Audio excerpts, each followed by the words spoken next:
വാർത്തകൾ തുടരുന്നു. ശബരിമല സ്വർണ്ണ കവർച്ചാ കേസിൽ നിർണായക നീക്കവുമായി എൻഫോഴ്സ്മെന്റ് ഡയറക്ടറേറ്റ്. കേസിലെ കൂടുതൽ പ്രതികളുടെ സ്വത്തുക്കൾ കണ്ടുകെട്ടാൻ തീരുമാനം. ദേവസ്വം ബോർഡ് മുൻ പ്രസിഡന്റുമാരായ എ പത്മകുമാർ, എൻ വാസു, മുൻ അഡ്മിനിസ്ട്രേറ്റീവ് ഓഫീസർ മുരാരി ബാബു എന്നിവരുടെ സ്വത്ത് വകകൾ കണ്ടുകെട്ടാൻ ഇഡിയുടെ നീക്കം. കവർച്ച പോയ സ്വർണത്തിന്റെ മൂല്യത്തിന്റെ തുല്യമായ തുകയ്ക്ക് സ്വത്ത് കണ്ടുകെട്ടും. ശബരിമല സ്വർണ്ണ കവർച്ചാ കേസിലാണ് ഇപ്പോൾ നിർണായകമായ നീക്കവുമായി എൻഫോഴ്സ്മെന്റ് ഡയറക്ടറേറ്റ് മുന്നോട്ട് പോകുന്നത്. കേസിലെ കൂടുതൽ പ്രതികളുടെ സ്വത്തുക്കൾ കണ്ടുകെട്ടാനാണ് തീരുമാനം.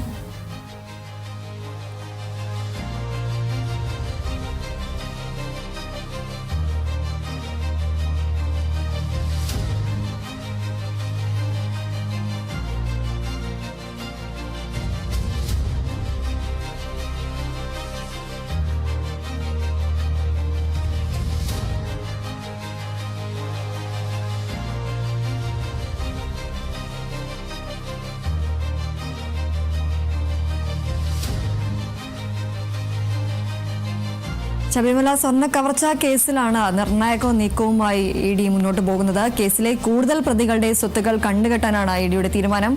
ദേവസ്വം ബോർഡ് മുൻ പ്രസിഡന്റുമാരായ എ പത്മകുമാർ, എൻ വാസു, മുൻ അഡ്മിനിസ്ട്രേറ്റീവ് ഓഫീസറായ മുരാരി ബാബു എന്നിവരുടെ സ്വത്ത് വകകൾ കണ്ടുകെട്ടാനാണ് ഇഡിയുടെ നീക്കം. കവർച്ച പോയ സ്വർണത്തിന്റെ മൂല്യത്തിന് തുല്യമായ തുകയ്ക്ക് സ്വത്ത് കണ്ടുകെട്ടും എന്നതാണ് ഇപ്പോൾ ഇഡിയുടെ പുതിയ നീക്കം. ശബരിമല സ്വർണ്ണ കവർച്ചയിലാണ് ഇപ്പോൾ നിർണായക നീക്കവുമായി എൻഫോഴ്സ്മെന്റ് ഡയറക്ടറേറ്റ് മുന്നോട്ട് പോകുന്നത്. കേസിലെ കൂടുതൽ പ്രതികളുടെ സ്വത്തുക്കൾ കണ്ടുകെട്ടാനാണ് തീരുമാനം. കവർച്ച പോയ സ്വർണത്തിന്റെ മൂല്യത്തിന് തുല്യമായ തുകയ്ക്ക് സ്വത്ത് കണ്ടുകെട്ടാനാണ് നീക്കം.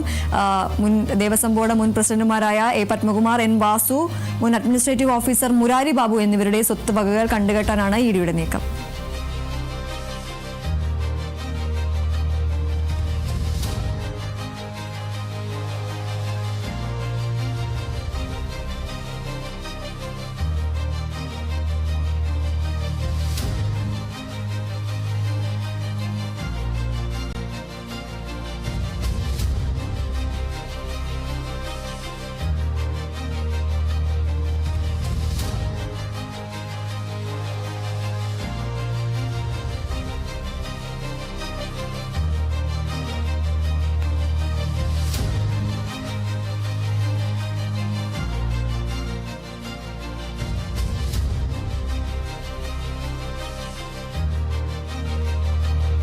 നിയമസഭയിൽ അസ്വാഭാവിക നടപടി. ഭരണപക്ഷവും പ്രതിഷേധവുമായി രംഗത്തെത്തി. ശബരിമല സ്വർണ്ണ കവർച്ചാ കേസിൽ കോൺഗ്രസ് ചർച്ചയ്ക്ക് തയ്യാറാകാത്തതിനാലാണ് പ്രതിഷേധം. സഭ ഇനി ചൊവ്വാഴ്ച ചേരും. അസാധാരണമായ അല്ലെങ്കിൽ നാടകീയമായ സംഭവങ്ങളാണ് ഇന്ന് നിയമസഭയിൽ ഉണ്ടായത്. നിയമസഭാ സമ്മേളനത്തിന് ഒരു അസ്വാഭാവികമായ അല്ലെങ്കിൽ ഒരു പ്രതിഷേധത്തോടുകൂടി തന്നെയാണ് നിയമസഭാ സമ്മേളനം തുടക്കമായത്. ഭരണപക്ഷവും പ്രതിഷേധവുമായി രംഗത്തെത്തുന്ന ഒരു സാഹചര്യമാണ് ഉണ്ടായത്. ഇന്നത്തേക്ക് സഭ പിരിഞ്ഞിരിക്കുകയാണ്. ഇനി ചൊവ്വാഴ്ചയാണ് സഭ വീണ്ടും ചേരുന്നത്. ശബരിമല സ്വർണ്ണ കവർച്ചാ കേസിൽ കോൺഗ്രസ് ചർച്ചയ്ക്ക് തയ്യാറാക്കാത്തതിനാലാണ് ഇത്തരത്തിലൊരു പ്രതിഷേധം. ഈ ഒരു സംഭവം സ്വർണ്ണ കവർച്ചയിൽ അടിയന്തര പ്രമേയത്തിന് നോട്ടീസ് എന്തുകൊണ്ട് നൽകിയില്ല എന്നടക്കമുള്ള ചോദ്യങ്ങൾ ഭരണപക്ഷത്തിന്റെ ഭാഗത്തുനിന്നും ഉണ്ടായിരുന്നു. ഈ ഒരു മറുപടിയെ ഭയന്നിട്ടാണ് പ്രതിപക്ഷം ഈ ഒരു നോട്ടീസ് അടിയന്തര പ്രമേയത്തിന് നോട്ടീസ് നൽകാത്തത് എന്നതാണ് മന്ത്രി എം പി രാജേഷ് അടക്കം ഉയർത്തുന്ന ഒരു കാര്യം. ഈ ഒരു പ്രതിപക്ഷത്തിന് ഭയമാണ്, ഭീരുത്വമാണ് കാണിക്കുന്നത് എന്നടക്കമുള്ള കാര്യങ്ങളാണ് എം പി രാജേഷ് പറയുകയുണ്ടായിരുന്നത്. ഡി ബിനോയ് ചേരുന്നു. ബിനോയ്, ഇന്നത്തേക്ക് സഭ പിരിഞ്ഞിരിക്കുകയാണ്. പ്രതിഷേധത്തെ തുടർന്നുകൊണ്ടാണ് സഭ ഇന്ന് പിരിഞ്ഞിരിക്കുന്നത്. ഇനി ചൊവ്വാഴ്ചയാണ് സഭ ചേരുന്നത്. നമുക്കറിയാം, അസാധാരണമായ അല്ലെങ്കിൽ നാടകീയമായ സംഭവങ്ങളാണ് ഇന്ന് നിയമസഭയിൽ അരങ്ങേറിയത്. ഈ ഒരു പാരഡി ഗാനം പരസ്പരം പാടിക്കൊണ്ട് തന്നെയുള്ള ഒരു പ്രതിഷേധത്തിനാണ് ഇന്ന് നിയമസഭ സാക്ഷ്യം വഹിച്ചത്. കൂടുതൽ വിവരങ്ങൾ എന്തൊക്കെയാണ്? തീർച്ചയായിട്ടും അസ്വാഭാവികമായ, ഒരിക്കൽ പോലും സഭയിൽ നടക്കാൻ പാടില്ലാത്ത സംഭവ വികാസങ്ങൾ തന്നെയാണ് ഇന്ന് നിയമസഭ സാക്ഷ്യം വഹിച്ചതെന്ന് വേണമെങ്കിൽ പറയാൻ കഴിയും. കാരണം സാധാരണഗതിയിൽ ഗവർണർ ഈ കൊണ്ടുവരുന്ന അല്ലെങ്കിൽ നയപ്രഖ്യാപന പ്രസംഗത്തിന് ശേഷം പിന്നീട് നന്ദി പ്രമേയ ചർച്ചയ്ക്കുള്ള ഉപക്ഷേപം അവതരിപ്പിക്കുന്നതാണ് പതിവ്. എന്നാൽ ആ ഉപക്ഷേപം അവതരിപ്പിക്കുന്ന സമയത്ത് തന്നെ പ്രതിഷേധവുമായി പ്രതിപക്ഷം നടുത്തളത്തിലേക്ക് എത്തിയതാണ് ഭരണപക്ഷത്തെ വല്ലാതെ ചൊടിപ്പിച്ചത്. തുടർന്ന് ഭരണപക്ഷവും പ്രതിപക്ഷവും തമ്മിൽ അങ്ങോട്ടും ഇങ്ങോട്ടും പാരടിപ്പാട്ടുകൾ പാടി. അതായത് ശബരിമലയുമായി ബന്ധപ്പെട്ട വിവാദമായിരിക്കുന്ന പോറ്റിയെ കയറ്റിയെ എന്നുള്ള പാട്ടുപാടി ഭരണപക്ഷവും പ്രതിപക്ഷവും അങ്ങോട്ടും ഇങ്ങോട്ടും ഒച്ചവയ്ക്കുകയും തൊട്ടു പിന്നാലെ പ്രതിപക്ഷം നടുത്തളത്തിലേക്ക് ഇറങ്ങുകയും ചെയ്തു. നടുത്തളത്തിലിറങ്ങിയ പ്രതിപക്ഷം വലിയ തരത്തിൽ ഭരണപക്ഷത്തിലെ അല്ലെങ്കിൽ വിവാദത്തിന് വഴിവെച്ച ആളുകളുടെ പേരുകൾ മുദ്രാവാക്യങ്ങളായി ഉയർത്തി വിളിക്കുകയും ചെയ്തു. ഇതിനെതിരെ ഭരണപക്ഷവും ശക്തമായ തരത്തിൽ മുദ്രാവാക്യം വിളിച്ചു. സഭാതലം ശബ്ദമുഖരിതമായതിനെ തുടർന്ന് വളരെ വേഗത്തിൽ തന്നെ ഉപക്ഷേപം അവതരിപ്പിച്ചതിന് ശേഷം സഭ ഇന്നത്തേക്ക് പിരിയുകയായിരുന്നു. സഭ ഇനി ചൊവ്വാഴ്ച മാത്രമാണ് ചേരുക. സാധാരണഗതിയിൽ ഇങ്ങനെ നിയമസഭയിൽ ഉപക്ഷേപം അവതരിപ്പിക്കുന്ന സമയത്ത്, അതായത് നന്ദിപ്രമേയവുമായി ബന്ധപ്പെട്ട ചർച്ചകളുടെ ഭാഗമായി ഉപക്ഷേപം അവതരിപ്പിക്കുന്ന സമയത്ത് പ്രതിഷേധമുണ്ടാകുന്ന പതിവില്ല. ഇന്ന് ചോദ്യോത്തരവേള ഇല്ലായിരുന്നു. പ്രത്യേകിച്ചും കേരള നിയമസഭാ പുസ്തകോത്സവവുമായി ബന്ധപ്പെട്ട് ചില ക്രമീകരണങ്ങൾ ഏർപ്പെടുത്തിയിരുന്നത് കൊണ്ട് തന്നെ പുസ്തകോത്സവത്തിൻ്റെ തുടർന്നുള്ള ചില നീക്കങ്ങളുടെ ഭാഗമായിട്ടാണ് ഇന്ന് ചോദ്യോത്തരവേള ഒഴിവാക്കിയിട്ട് നേരിട്ട് തന്നെ ഉപക്ഷേപം അവതരിപ്പിച്ച് നന്ദിപ്രമേയ ചർച്ചയിലേക്ക് കടക്കുവാൻ ഭരണപക്ഷം തീരുമാനിച്ചത്. അതിൻ്റെ അടിസ്ഥാനത്തിൽ സർക്കാർ തലത്തിലുള്ള നീക്കങ്ങൾ നടക്കുന്നതിനിടയിലാണ് പ്രതിപക്ഷം വലിയ തരത്തിലുള്ള ബഹളം നടത്തിക്കൊണ്ട് സഭ പ്രക്ഷുബ്ധമാക്കാൻ ഒരു നീക്കം നടത്തിയത്. പ്ലക്കാർഡുകൾ ഉയർത്തിയായിരുന്നു പ്രതിപക്ഷത്തിൻ്റെ പ്രതിഷേധം. ഈ പ്ലക്കാർഡുകളിൽ പലതും വിവാദമായ പാട്ടിൻ്റെ വരികൾ കൂടി ഉണ്ടായിരുന്നു. അത്തരത്തിൽ വിവാദമായ പാട്ടിൻ്റെ വരികളടങ്ങിയ പ്ലക്കാർഡുകൾ ഉയർത്തി സ്പീക്കറിൻ്റെ മുഖം മറച്ചുകൊണ്ടുള്ള പ്രതിഷേധം. ഈ പ്രതിഷേധത്തിനെതിരെ വലിയ തരത്തിലുള്ള ശബ്ദ ബഹളം അല്ലെങ്കിൽ ശബ്ദമായിരുന്നു ഭരണപക്ഷത്തിൻ്റെ ഭാഗത്ത്. നിലവിൽ ഇപ്പോൾ പ്രതിപക്ഷ അംഗങ്ങൾ നിയമസഭാ കവാടത്തിന് മുന്നിലാണ് ഇരുന്നു കൊണ്ട് പ്രതിഷേധിക്കുന്നത്. അതേസമയം ഭരണപക്ഷ അംഗങ്ങൾ സഭാ കവാടത്തിന്, അതായത് സഭയ്ക്ക് പുറത്തേക്ക് വന്ന് സഭാ കവാടത്തിന് മുന്നിൽ ഇപ്പോൾ മാധ്യമങ്ങളുമായി സംസാരിച്ചുകൊണ്ടിരിക്കുകയാണ്. അങ്ങനെ ഭരണപക്ഷവും പ്രതിപക്ഷവും ഒരുപോലെ തന്നെ പരസ്പരം പ്രതിഷേധിക്കുന്ന ഒരു കാഴ്ചയാണ് നിയമസഭയിൽ നിന്നും കാണുവാൻ കഴിയുന്നത്. നേരത്തെ തന്നെ ഭരണപക്ഷം ഇത് പ്രതീക്ഷിച്ചിരുന്നു. കാരണം ഇനിയുള്ള ദിവസങ്ങൾ വലിയ തരത്തിലുള്ള ചർച്ചകൾ നടക്കേണ്ടതാണ്. പ്രത്യേകിച്ചും ഈ ബഡ്ജറ്റുമായി ബന്ധപ്പെട്ട ചർച്ചകൾ, നന്ദിപ്രമേയ ചർച്ചകൾ, ഇതൊക്കെ തന്നെ അലങ്കോലപ്പെടുത്തി മുന്നോട്ട് പോയാൽ മാത്രമേ ഈ സ്വർണ്ണപ്പാളി വിവാദവുമായി ബന്ധപ്പെട്ട കാര്യങ്ങളിൽ ഒരു ചർച്ചയിലേക്ക് കടക്കുകയുള്ളൂ എന്നുള്ള കാര്യം ഉറപ്പാണ്. അതേസമയം ഇന്ന് സ്വർണ്ണപ്പാളി വിവാദവുമായി ബന്ധപ്പെട്ട ചർച്ചയ്ക്ക് തയ്യാറാണെന്ന് സ്പീക്കർ അറിയിച്ചിട്ട് പോലും അല്ലെങ്കിൽ ആ ചർച്ചയിൽ പങ്കെടുക്കാൻ തയ്യാറാകാതെ പ്രതിപക്ഷം വലിയ തരത്തിൽ ഒച്ച വയ്ക്കുകയായിരുന്നു എന്നാണ് ഭരണപക്ഷത്തിൻ്റെ പ്രതിഷേധം. അതായത് ചർച്ചയ്ക്ക് തയ്യാറായിട്ടും പ്രതിപക്ഷം ഭയന്നോടുന്നു എന്നുള്ളതാണ് ഭരണപക്ഷം ഉന്നയിക്കുന്ന പ്രധാനപ്പെട്ട ആക്ഷേപം.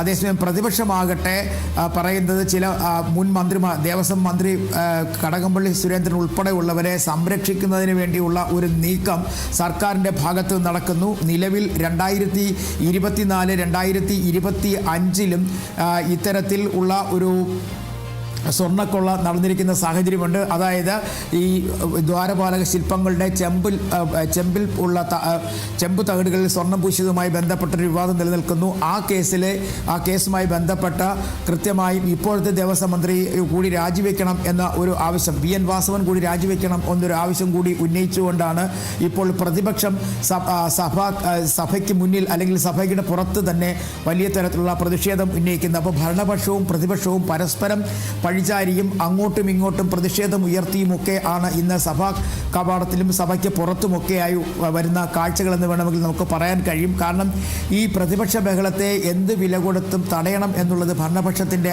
ആവശ്യമാണ്. അല്ലാതെ പോയി കഴിഞ്ഞാൽ ഭരണപക്ഷം കുറ്റസമ്മതത്തിന് തുല്യമായി മാറപ്പെടും. അതുകൊണ്ട് തന്നെയാണ് വലിയ തരത്തിലുള്ള ബഹളം സൃഷ്ടിക്കുന്ന സമയത്ത് പോലും തന്നെ ഭരണപക്ഷത്തിൻ്റെ ഭാഗത്തു നിന്നും സാധാരണഗതിയിൽ നിന്ന് വ്യത്യസ്തമായി മുദ്രാവാക്യം വിളികൾ ഉണ്ടായതും ഒപ്പം തന്നെ ഈ വിവാദമായ പാട്ടുകൾ ഭരണപക്ഷം തന്നെ പാടുകയും ചെയ്തത്. നിലവിലെ സാഹചര്യത്തിൽ ഇനിയുള്ള ദിവസങ്ങളിൽ സഭാ നടപടികൾ എത്ര കണ്ട് സമാധാനപരമായി മുന്നോട്ട് പോകും എന്നുള്ള കാര്യത്തെക്കുറിച്ച് തന്നെ ഇപ്പോഴും ചിന്തിക്കേണ്ടി വരും. കാരണം ഇത്തരത്തിൽ പ്രതിഷേധവുമായി സഭാതലത്തിൽ പ്രതിപക്ഷം ഇറങ്ങിക്കഴിഞ്ഞാൽ അത് വലിയ തരത്തിലുള്ള പ്രശ്നങ്ങളിലേക്ക് പോകും എന്നുള്ളത് ഉറപ്പാണ്. 29-ാം തീയതിയാണ് സംസ്ഥാന ബഡ്ജറ്റ് അവതരിപ്പിക്കുന്നത്. ആ സംസ്ഥാന ബഡ്ജറ്റ് അവതരിപ്പിക്കുന്നതിന് മുമ്പ് തന്നെ നന്ദിപ്രമേയത്തിന്മേലുള്ള ചർച്ച പൂർത്തിയാക്കിയതിന് ശേഷമാണ് ബഡ്ജറ്റിലേക്ക് കടക്കേണ്ടത്. ഇത്തരത്തിൽ പ്രതിഷേധങ്ങൾ ഉയർന്നു കഴിഞ്ഞാൽ ഈ ചർച്ചകൾ പൂർത്തിയാക്കി മുന്നോട്ട് പോകാൻ കഴിയുമോ എന്നുള്ള കാര്യത്തിലൊക്കെ തന്നെ ചില ആശങ്കകളുണ്ട്. അങ്ങനെയാണെന്നുണ്ടെങ്കിൽ ചർച്ച ഒഴിവാക്കാൻ കഴിയില്ല. മറ്റെന്തെങ്കിലും തരത്തിലെ കാര്യങ്ങളിലേക്ക് നീങ്ങേണ്ടി വരും. എന്തായാലും ചൊവ്വാഴ്ച സഭ കൂടാൻ തീരുമാനിച്ചിട്ടുണ്ട്. സഭ അന്ന് വീണ്ടും ചേരും. അന്ന് ചോദ്യോത്തരവേള ഉൾപ്പെടെയുള്ള വേലയ്ക്ക് ഉണ്ടാകും. പക്ഷേ ഇന്ന് ഈ പ്രതിപക്ഷം പ്രധാനമായും പറയുന്ന ഒരു കാര്യം ചോദ്യോത്തരവേള റദ്ദ് ചെയ്തിട്ട് നേരിട്ട് തന്നെ സഭാ നടപടികളിലേക്ക് കടന്നിരിക്കുന്നു. പ്രത്യേകിച്ചും ഈ ഉപക്ഷേപം അവതരിപ്പിച്ചുകൊണ്ട് നന്ദിപ്രമേയ ചർച്ചയിലേക്ക് കടന്നിരിക്കുന്നു. ഇത് ഒരു പക്ഷേ ഒരു ഭരണപക്ഷത്തിൻ്റെ ഒളിച്ചോടൽ എന്ന തരത്തിലേക്കാണ് പ്രതിപക്ഷം പറഞ്ഞു വെക്കുന്നത്. ചില അതായത് ആരോപണ വിധേയരായ MLA-യും മന്ത്രിയെയും സംരക്ഷിക്കുന്നതിന് വേണ്ടിയുള്ള ഒരു നീക്കത്തിൻ്റെ ഭാഗമായിട്ടാണ് നേരിട്ട് നന്ദിപ്രമേയ ചർച്ചയിലേക്ക് കടന്നത് എന്നാണ് പ്രതിപക്ഷത്തിൻ്റെ മുഖ്യമായ ആരോപണം. നിലവിൽ ഇപ്പോഴും ഭരണ പ്രതിപക്ഷ അംഗങ്ങൾ സഭയ്ക്കകത്തും പുറത്തുമായി പ്രതിഷേധിക്കുന്ന ഒരു കാഴ്ചയാണ് നമുക്ക് കാണാൻ കഴിയുന്നത്.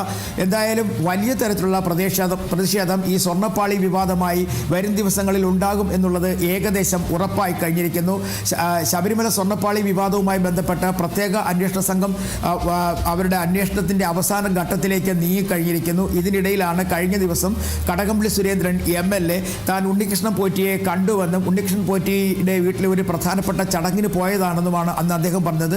2 പ്രാവശ്യം ഉണ്ണികൃഷ്ണൻ പോറ്റിയുടെ വീട്ടിൽ പ്രധാനപ്പെട്ട ചില ചടങ്ങുകൾക്കായി പോയിട്ടുണ്ട്. അതിനപ്പുറത്തേക്ക് ഒരു ബന്ധവും ഉണ്ണികൃഷ്ണൻ പോറ്റിയുമായിട്ടില്ല എന്നാണ് കടകംപള്ളി സുരേന്ദ്രൻ പറഞ്ഞു വയ്ക്കുന്നത്. എന്തായാലും ഇത്തരം കാര്യങ്ങളൊന്നും തന്നെ അംഗീകരിക്കാൻ പ്രതിപക്ഷം തയ്യാറാകുന്നില്ല.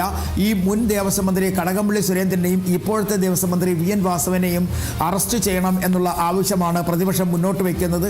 അതുവരെ പ്രതിഷേധം സഭയ്ക്കകത്തും പുറത്തും തുടരുമെന്നും പ്രതിപക്ഷ കക്ഷികൾ തന്നെ പറയുന്നുണ്ട്. എന്തായാലും വലിയ തരത്തിലുള്ള പ്രതിഷേധത്തിനാണ് ഇന്ന് നിയമസഭ സാക്ഷ്യം വഹിച്ചതെന്ന് തന്നെ പറയാൻ കഴിയും. കാരണം സാധാരണഗതിയിൽ ചോദ്യോത്തരവേള ഇല്ലെങ്കിൽ തന്നെയും ഈ ഉപക്ഷേപം അവതരിപ്പിക്കുന്ന സമയത്ത് പ്രതിഷേധങ്ങൾ ഉണ്ടാകുന്ന പതിവുണ്ട്. ഇത് നേരിട്ട് പ്രതിപക്ഷം സഭയുടെ നടുത്തളത്തിലേക്ക് എത്തുന്നു. അവിടെ വെച്ച് വലിയ തരത്തിലുള്ള പ്രതിഷേധം ഉയർത്തി മുദ്രാവാക്യം വിളിക്കുന്നു. സഭാ നടപടികളെ പോലും തന്നെ മുടക്കുന്ന തരത്തിലേക്കുള്ള പ്രതിഷേധത്തിലേക്ക് കടക്കുന്നു. തൊട്ടു പിന്നാലെ ഉപക്ഷേപവുമായി ബന്ധപ്പെട്ട കാര്യങ്ങൾ സംസാരിക്കുന്നതിനായി ഭരണപക്ഷത്തിന് അല്ലെങ്കിൽ LDF കൺവീനർ TP രാമകൃഷ്ണൻ എഴുന്നേൽക്കുന്നു. അദ്ദേഹത്തിൻ്റെ പ്രസംഗത്തെ തടസ്സപ്പെടുന്ന തരത്തിൽ ആണ് വലിയ തരത്തിലുള്ള ശബ്ദമുണ്ടാകുന്നു. ആ ശബ്ദം കൂടുതൽ ഉച്ചത്തിലേക്ക് എത്തിയപ്പോഴേക്കും ഭരണപക്ഷം ഇടപെടുന്നു. ഭരണപക്ഷവും മുദ്രാവാക്യം വിളിക്കുന്നു. അങ്ങനെ പ്രതിപക്ഷ അംഗങ്ങളുടെ മുദ്രാവാക്യം വിളി കൊണ്ട് നിയമസഭ ആദ്യഘട്ടത്തിൽ കുറേ നേരം തന്നെ ശബ്ദമുഖരിതമായിരുന്നെങ്കിൽ തന്നെയും TP രാമകൃഷ്ണൻ തനിക്ക് പറയാനുള്ള കാര്യങ്ങൾ സഭയിൽ പറഞ്ഞതിന് ശേഷം തന്നെയാണ് തൻ്റെ പ്രമേയം അവസാനിപ്പിച്ചത്. നിലവിൽ വലിയ തരത്തിലുള്ള പ്രതിസന്ധികൾ, പ്രശ്നങ്ങൾ ഒക്കെ തന്നെ സഭാ തലത്തിലും പുറത്തുമൊക്കെ ഉണ്ടാകാനുള്ള സാധ്യത നമുക്ക് തള്ളിക്കളയാനാകില്ല. കാരണം ഈ സ്വർണ്ണപ്പാളി വിവാദവുമായി ബന്ധപ്പെട്ട് പ്രതിപക്ഷം വലിയ തരത്തിലുള്ള സമര പരിപാടികളുമായി മുന്നോട്ട് പോകും. അത് ഏകദേശം ഉറപ്പായി കഴിഞ്ഞിരിക്കുന്നു. വരും ദിവസങ്ങളിലൊക്കെ തന്നെ കോൺഗ്രസ് ഉൾപ്പെടെയുള്ള രാഷ്ട്രീയ പാർട്ടികൾ ഇത്തരത്തിൽ സഭയ്ക്ക് പുറത്ത് പ്രതിഷേധിക്കാൻ തയ്യാറെടുക്കുമ്പോൾ സഭയ്ക്കകത്തും ഇത്തരത്തിലുള്ള പ്രതിഷേധങ്ങൾ ഉണ്ടാകും എന്നുള്ളത് ഉറപ്പാണ്. അതേസമയം ഇതിനെ നിർത്തുക അല്ലെങ്കിൽ ഇതിനെ പ്രതിരോധിക്കുക എന്നുള്ളത് ഭരണപക്ഷത്തിൻ്റെ ആവശ്യമാണ്. ഭരണപക്ഷവും സഭയ്ക്ക് പുറത്തും ഒരു തരത്തിലല്ലെങ്കിൽ മറ്റൊരു തരത്തിലുള്ള പ്രതിഷേധങ്ങൾ സംഘടിപ്പിക്കും. കാരണം കോൺഗ്രസിൻ്റെ നേതാവ് കൂടിയായ സോണിയാഗാന്ധി ഉണ്ണികൃഷ്ണൻ പോറ്റിയെ കണ്ട വിഷയങ്ങളൊക്കെ തന്നെ വലിയ തരത്തിൽ ചർച്ചയായിട്ടുണ്ട്. ഒപ്പം ചില കോൺഗ്രസ് നേതാക്കന്മാർ ഉണ്ണികൃഷ്ണൻ പോറ്റിയുമായി സോണിയാഗാന്ധിയെ കാണാൻ പോയ സംഭവങ്ങളുണ്ട്. ഇത്തരം വിഷയങ്ങളൊക്കെ ഉയർത്തി കാണിച്ചുകൊണ്ടായിരിക്കും ഭരണപക്ഷം ഒരു പക്ഷേ പ്രതിരോധം തീർക്കാൻ പോകുന്നത്. അത്തരത്തിലുള്ള ഒരു പ്രതിരോധം തീർത്ത് മുന്നോട്ട് പോകാൻ തന്നെയാണ് ഭരണപക്ഷത്തിൻ്റെയും തീരുമാനം. നിലവിലെ സാഹചര്യത്തിൽ തനിക്ക് പറയാനുള്ള കാര്യങ്ങൾ മുഴുവൻ കടകംപള്ളി സുരേന്ദ്രൻ കഴിഞ്ഞ ദിവസം മാധ്യമങ്ങളോട് പറഞ്ഞു കഴിഞ്ഞിരിക്കുന്നു. കാരണം താൻ ഉണ്ണികൃഷ്ണൻ പോറ്റിയുടെ വീട്ടിൽ പോയിട്ടുണ്ട്. അതൊരു ചടങ്ങിൽ പങ്കെടുക്കാനാണ് പോയത്. ഒപ്പം പോലീസ് ഉദ്യോഗസ്ഥരുണ്ടായിരുന്നു. രഹസ്യമായിട്ടല്ലായിരുന്നു. പോലീസിൻ്റെ സുരക്ഷയിലാണ് താൻ അവിടേക്ക് പോയത്. സാധാരണഗതിയിൽ ഒരു മന്ത്രിക്ക് പോലീസ് അനുവദിക്കുന്ന എല്ലാ തരത്തിലുള്ള എസ്കോർട്ടോടു കൂടിയാണ് അവിടെ പോയത്. അതിനപ്പുറത്തേക്ക് ഒരു രഹസ്യ സന്ദർശനമല്ലായിരുന്നുവെന്ന് വളരെ വ്യക്തമായിട്ട് കടകംപള്ളി സുരേന്ദ്രൻ പറയുകയുണ്ടായി. ആ ഒരു വിഷയം തന്നെയാണ് ഇന്നും ഉയർത്തി കാണിച്ചുകൊണ്ട് പ്രതിപക്ഷം സഭാതലത്തിൽ ഒരു പ്രതിഷേധത്തിന് തയ്യാറായത്. എന്തായാലും നിലവിലെ സാഹചര്യത്തിൽ നിയമസഭയ്ക്ക് ഉള്ളിൽ, അതായത് പ്രധാന നിയമസഭാ ഹാളിൻ്റെ പ്രധാന വാതിലിന് മുന്നിലായി പ്രതിപക്ഷം പ്രതിഷേധിക്കുന്നു. സഭയ്ക്ക് പുറത്ത് പ്രധാന കവാടത്തിന് വെളിയിലായിട്ട് ഭരണപക്ഷ അംഗങ്ങളും അവർക്ക് പറയാനുള്ള കാര്യങ്ങൾ മാധ്യമങ്ങളോട് പറഞ്ഞുകൊണ്ടിരിക്കുന്നു. അങ്ങനെ വ്യത്യസ്തമായ അസാധാരണമായ നീക്കങ്ങൾ ഇന്ന് കേരള നിയമസഭ സാക്ഷിയായി എന്ന് വേണം പറയാൻ. ശരി, അസ്വാഭാവികമായ നടപടികളോടെയാണ് നിയമസഭാ സമ്മേളനത്തിന് ഇന്ന് തുടക്കമായത്. ഭരണപക്ഷവും പ്രതിഷേധവുമായി രംഗത്തെത്തുന്ന ഒരു സാഹചര്യമാണ് കണ്ടത്. ശബരിമല സ്വർണ്ണ കവർച്ചാ കേസിൽ കോൺഗ്രസ് ചർച്ചയ്ക്ക് തയ്യാറാക്കാത്തതിനാലാണ് ഒരു പ്രതിഷേധം ഉടലെടുത്തത്. സഭ ഇനി ചൊവ്വാഴ്ച ചേരും. പ്രതിപക്ഷ പ്രതിഷേധത്തെ തുടർന്നാണ് സഭ ഇന്ന് പിരിഞ്ഞത്. ഇപ്പോഴും ഈയൊരു നിയമസഭാ കവാടത്തിൽ ഈ ഒരു പ്രതിഷേധം ഉടലെടുക്കുന്ന ഒരു സാഹചര്യമാണ്. അസ്വാഭാവികമായ നടപടി തന്നെയാണ് എന്ന് സഭയിൽ ഉണ്ടായിരിക്കുന്നത്. ഭരണപക്ഷ MLA-മാർ അടക്കം പുറത്ത് പ്രതിഷേധിക്കുന്ന ഒരു സാഹചര്യമാണ് ഉണ്ടായിരിക്കുന്നത്. സഭയ്ക്ക് പുറത്ത് മുദ്രാവാക്യം വിളികളുമായി ഭരണപക്ഷ MLA-മാർ രംഗത്ത് എത്തുകയുണ്ടായി.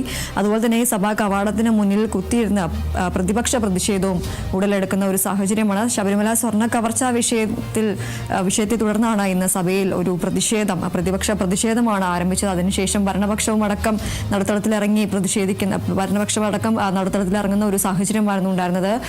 ഇന്നത്തേക്ക് സഭ പിരിഞ്ഞിരിക്കുകയാണ്. ഇനി ചൊവ്വാഴ്ചയായിരിക്കും നിയമസഭ ചേരുക. ഡി ബിനോയാണ് വിവരങ്ങൾ നൽകിയത്.